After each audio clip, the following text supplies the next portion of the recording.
ನಮಸ್ಕಾರ ರೀ ಕರ್ನಾಟಕ ಮಂದಿಗೆ. ಎಲ್ಲರೂ ಭಾಳ ಜನ ಕೇಳ್ತಾ ಇದ್ರಿ ಗಾಡಿ ಬಗ್ಗೆ ರಿವ್ಯೂ ಕೊಡಿ ಅಂತಂದ್ರೆ ನಾನಿದು ಗಾಡಿ ತೊಗೊಂಡಿರೋದು ಬೆಂಗಳೂರಲ್ಲಿ ನಾಗರಬಾವಿಯಲ್ಲಿ ತೊಗೊಂಡಿದ್ದೀನಿ. ನನಗಿದು ಟೋಟಲ್ ಆನ್ ರೋಡ್ ಪ್ರೈಸ್ ಬಂದು 2,40,000. ಮತ್ತು ಗಾಡಿ ಪರ್ಫಾರ್ಮೆನ್ಸ್ ಮಾತ್ರ ನೆಕ್ಸ್ಟ್ ಲೆವೆಲ್ ಐತಿ, ಅದ್ರ ಬಗ್ಗೆ ಏನು ಡೌಟ್ ಇಲ್ಲ. ಮತ್ತು ನಾನು ಇದಕ್ಕೆ ಎಕ್ಸ್ಟ್ರಾ ಎಕ್ಸಸರೀಸ್ ಏನೇನು ಆ್ಯಡ್ ಮಾಡೀನಪ್ಪ ಅಂತಂದು ನಿಮ್ಗೆ ಅದ್ರ ಬಗ್ಗೆ ನಾನು ಇದಕ್ಕೆ ಫಸ್ಟ್ ಕ್ರಾಶ್ ಗಾರ್ಡ್ ಬಂದುಬಿಟ್ಟು ಬೈಜನ್ ಕಂಪ್ನಿ ಹಾಕ್ಸಿ ನಿಮಗೆ.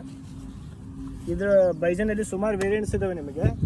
ಇದರಲ್ಲಿ ನಾನು ಹಾಕ್ಸಿರೋದು ಡಿಪೆಂಡರ್ ಪ್ರೋ ಅಂತಂದು ಇದ್ರ ಪ್ರೈಸ್ ಬಂದುಬಿಟ್ಟು 5,600 ರೂಪಾಯಿ ಇದೆ. ಮತ್ತು ಎಕ್ಸ್ಟ್ರಾ ನಾನು ಬೇರೆ ಇದಕ್ಕೆ ಆಕ್ಸಿಲರಿ ಲೈಟ್ ಹಾಕ್ಸಿನಿ, ಯಾಕೆಂದರೆ ಇದ್ರದ್ದು ಹೆಡ್ ಲೈಟ್ ಫೋಕಸ್ ಜಾಸ್ತಿ ಇಲ್ಲ. ಇದು ಕಂಪ್ನಿ ಬಂದು ಮ್ಯಾಟಾಗ್ ಅಂತಂದು, ಇದರಲ್ಲಿ ಪರ್ಟಿಕ್ಯುಲರ್ ನಾನು ಹಾಕ್ಸಿರೋದು ಸ್ಕೌಟೆಕ್ಸ್ ಅಂತಂದು.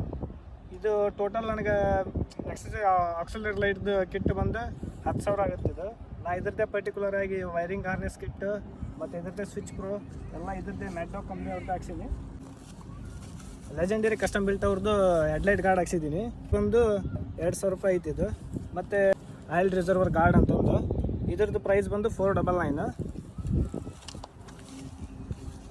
ಮತ್ತು ನಿಮಗೆ ಎಕ್ಸ್ಟ್ರಾ ಇದಕ್ಕೆ ಸ್ಕ್ರೀನಿಗೆ ಒಂದು ಗಾರ್ಡ್ ಇರಲಿಯಪ್ಪ, ಸುಮ್ಮನೆ ಪ್ರೊಟೆಕ್ಷನಿಗೆ ಏನು ಸ್ಕ್ರ್ಯಾಚಸ್ ಅದು ಬೀಳಬಾರ್ದು ಅಂತಂದು ನಾನು ಇದಕ್ಕೆ ಸ್ಕ್ರೀನ್ ಗಾರ್ಡ್ ಅಲ್ಲಿ ಅಮೆಝಾನಲ್ಲಿ ನಿಮ್ಗೆ ಸರ್ಚ್ ಮಾಡಿದ್ರೆ ಸಿಗುತ್ತೆ. 210 ಸ್ಕ್ರೀನ್ ಗಾರ್ಡ್ ಅಂತ ಡಿಸ್ಪ್ಲೇ ಗಾರ್ಡ್ ಹಾಕಿದರೆ ಒಂದು 250-300 ರೂಪಾಯಿಗೆ ಸಿಗುತ್ತೆ. ಅದರಲ್ಲಿ 2ರಿಂದ 3 ಬರ್ತವೆ. ಆ ಗಾರ್ಡ್ ಹಾಕ್ಸಿದ್ದೀನಿ. ಮತ್ತು ಇದಕ್ಕೆ ಕಸ್ಟಮ್ ಬಿಲ್ಟ್ ಒಂದು ಎಕ್ಸ್ಪ್ರೆಸ್ 210 ಒಂದು ಕೀ ಬೆಂಚ್ ಒಂದು ತೊಗೊಂಡಿದ್ದೀನಿ ನಾನು. ಇವಾಗಷ್ಟೇ ನಿನ್ನೆ ಮೊನ್ನೆ ಅಷ್ಟೇ ತೊಗೊಂಡಿದ್ದೀನಿ ಎಲ್ಲ.